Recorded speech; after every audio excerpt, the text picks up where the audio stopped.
မင်္ဂလာပါကျွန်တော်ကတော့လော်ကီအကြောင်းအရာထဲလောကုတ္တရာအကြောင်းအရာတို့ကိုတမန်တရားနဲ့ညီကြားပြောတဲ့ရွှေပေးပဲဖြစ်ပါတယ်လူရည်လို့ဖြစ်လာရင်များသောအားဖြင့်တော့မိယိုဖလာကိုယ်ွယ်တတ်ကြတယ်တချို့ကလည်းတေချာလေ့လာစီးပူးပြီးမှ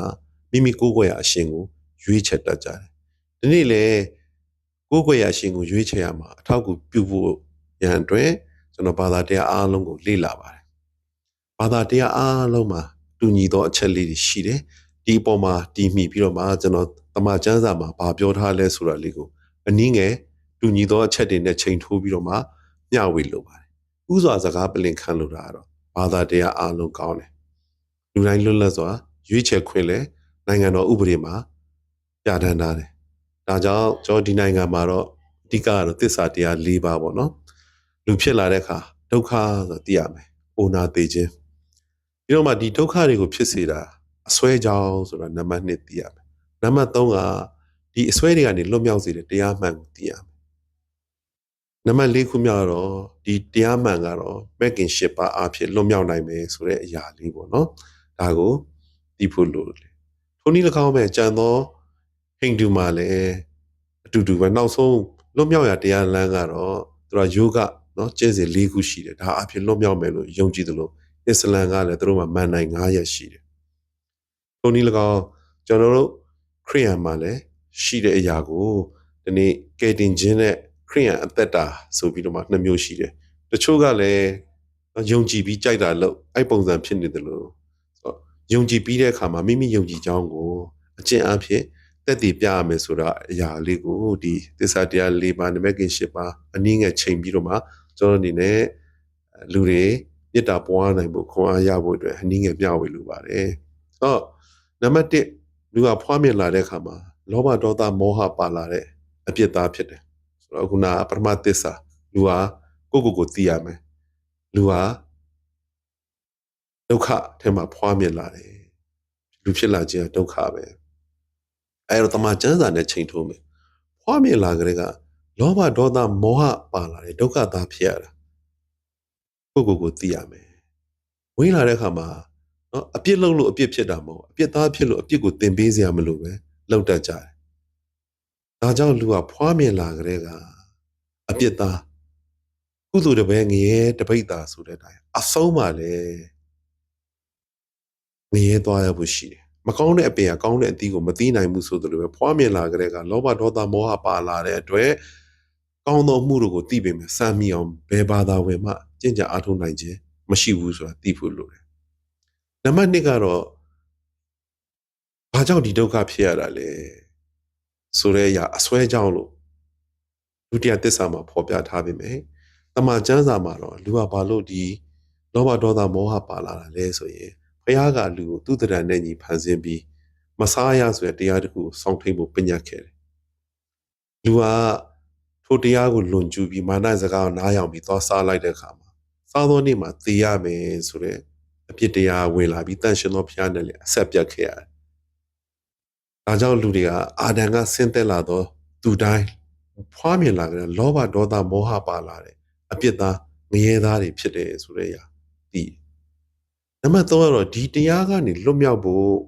ကိုကတရားမှန်ကိုသိဖို့လိုအပ်တယ်တရားမှန်ဘာဖြစ်မလဲနံပါတ်4ကတော့မက်ကင်၈ပါးဆိုတော့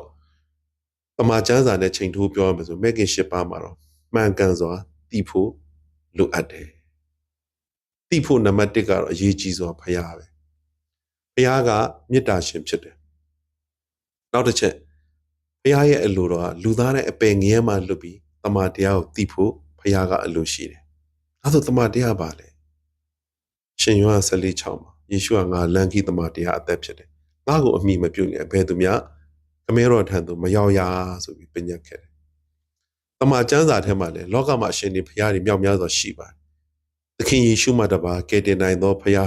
တစုံတဦးများမရှိဆိုပြီးတော့လေကျမ်းစာမှာဖော်ပြထားတယ်။သခင်ယေရှုကိုညှင်းပယ်မယ်ဆိုရင်တော့ကိုယ်တော်မလုံးကိုတာဝန်ယူတော်သူပဲဖြစ်တယ်ဆိုတာသိဖို့လိုတယ်။မှန်ကန်စွာသိနံပါတ်1သိပြီးဆိုနံပါတ်2ကမှန်ကန်စွာကြံစီပါမှန်ကန်စွာနဲ့ဆိုတော့လူဟာအပြစ်သားဖြစ်တယ်ငါဟာအပြစ်သားဖြစ်တယ်ငါရဲ့ကောင်းမှုကုသိုလ်ဟာကောင်းရောက်ပုံသို့ရောက်ဖို့အတွက်မလုံလောက်ဘူး ပြီးတော့မှမှန်ကန်စွာကြံစီအားထုတ်ကြည့်ဖို့လိုတယ်အဲ့မှာကဲတင်သောဖះလိုတယ်ဆိုတော့ကိုကဝန်ခံဖို့လိုအပ်တယ်အဲ့လိုကြံစီတဲ့အခါငါဘာသာငါသာသနာငါလူမျိုးဆိုတဲ့အစွဲတွေကိုမှန်ကန်စွာနဲ့ကြံစီတတ်ဖို့လိုတယ်နံပါတ်3ကတော့မှန်ကန်စွာနဲ့ပြောပါလို့ပြောတဲ့အခါမှာအရေးကြီးတယ်ဒီယေရှုဖះနောက်ဆုံးထွက်တဲ့အထိကဲတင်နိုင်သောဖះဖြစ်တယ်လူတိုင်းကိုအခွင့်အရေးပေးထားတယ်ကားတိုင်းထက်ကလူဆိုကြီးတူသခင်ယေရှုကိုပြည့်ရပြုတယ်မင်းကဲတင်ရှင်ဆိုရင်ငါတို့ကဲပါမင်းကိုမင်းလည်းကဲပါဆိုပြီးတော့ပြောတယ်နောက်လူဆိုကြီးတူကတော့ तू ကအပြစ်မရှိဘူးငါတို့ကတော့ကိုယ့်အပြစ်ကြောင့်ကိုခံရတာပြီးတော့ယေရှုဘက်ကိုလှည့်ပြီးနိုင်ငံတော်တည်လဲကြွလာတော့အခါကျွန်တော်ကိုတတိယပါဆိုပြီးတော့မှယေရှုကိုနောင်တနဲ့ဝန်ခံခဲ့တယ်ဆိုတော့ထိုသူကဲ့သို့သောနောင်တကျွန်တော်တို့အသက်တာမှာရှိဖို့လိုတယ်နံပါတ်1မိမိကအပြစ်သားဖြစ်တယ်မိမိကိုယ်ကိုမိမိမကယ်နိုင်သခင်ယေရှုအပြစ်ကင်းတယ်ကျွန်တော်တို့ကယ်တင်နိုင်နောက်ဆုံးကယ်တင်ရှင်ဖြစ်လက်ခံယုံကြည်တဲ့အခါမှာသင်ဟာယနေ့ပင်ပရတိသူဘုံမှာငါနဲ့တူရှိမယ်ဆိုပြီးမှန်ကန်စွာပြောဆိုဝန်ခံတတ်ဖို့လိုအပ်တယ်လောကကြီးမှာ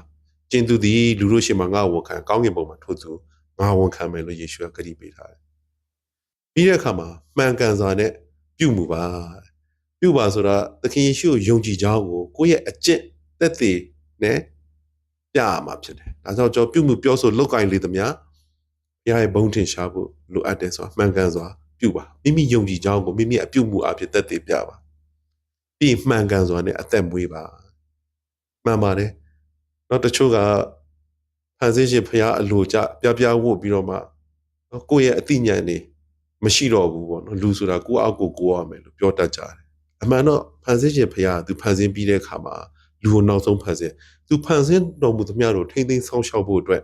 ဖရားကပညတ်ခဲ့ပါတယ်ဒါကြောင့်ကျွန်တော်တို့ရဲ့အသက်မွေးဝမ်းကြောင်းလောက်ကင်ဆောင်ရလေသမျှတာနော်ဖရားအလိုတော်နဲ့ညီရဲ့လားဖရားဖန်ဆင်းသမျှကိုဖျက်ဆီးနေတော်သူလားပြုမြင်ထိမ့်သိမ်းဆောင်းရှောက်တော်သူလားမှန်ကန်စွာနဲ့အသက်မွေးဖို့လိုအပ်တယ်ပြီးတဲ့အခါမှာမှန်ကန်စွာနဲ့အားထုတ်ပါကျမ်းစာထဲမှာတော့ငါသည်ယေရှုခရစ်တော်ဤသူကျင့်တဲ့ကဲ့သို့သင်တို့လည်းကျင့်ကြလော့ဆိုတဲ့အတိုင်းပဲယေရှုကလည်းခြေတော်ကိုလိုက်လျှောက်စေခြင်းကပုံသက်တွေကိုထားတော်မူပြီ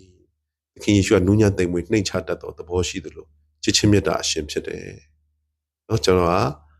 ဘယ်ကဲ့သို့သောသူလဲပြီးတော့မှမှန်ကန်စွာနဲ့အားထုတ်ပါတယ်တမန်တရားကိုနိညာမပြတ်ကြည့်ရှုပြီးတော့မှနိညာမပြတ်အားထုတ်ရမယ်နော်တရားတော်ကိုနိညာမပြတ်ဆင်ခြင်အောင်မိတော်သူဟာမင်္ဂလာရှိတော်သူဖြစ်မယ်သင်ဟာမင်္ဂလာရှိတော်သူလားနောက်ဆုံးကတော့မှန်ကန်စွာနဲ့တည်ကြည်ပါဒီလောကမှာနော်